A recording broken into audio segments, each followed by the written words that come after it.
When asked what an atom will do when bonding, you're really being asked what is it going to do to become stable.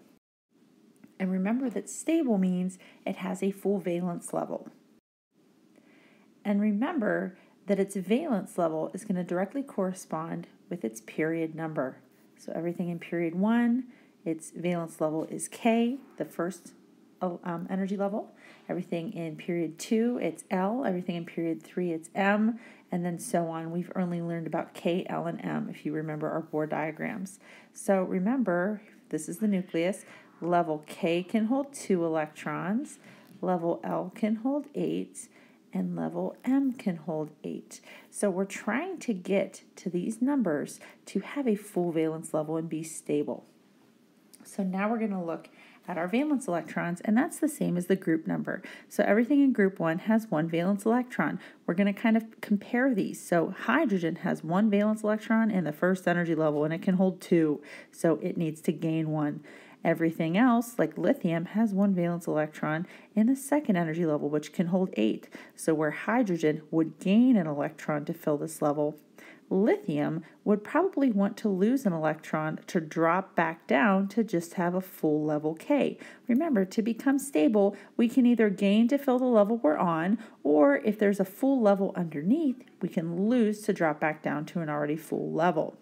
So everything in period 2 is probably going to lose because, again, if you look here, we're all in energy level 2, so we'll lose to go back down to this level.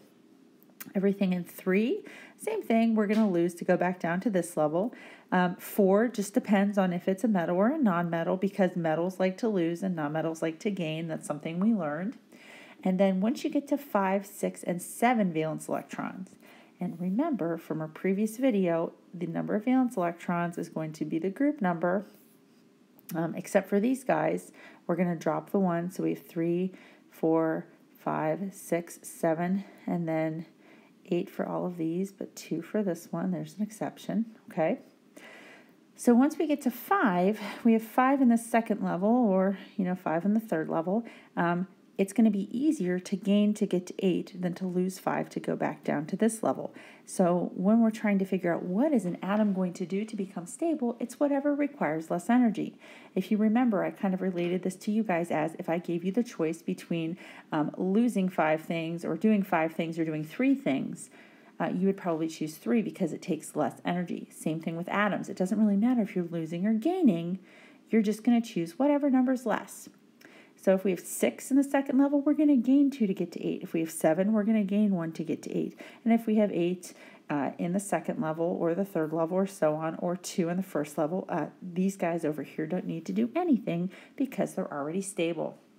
So to sum it up, again, you're going to look at the valence electrons. If it's 1, 2, or 3, we're going to lose.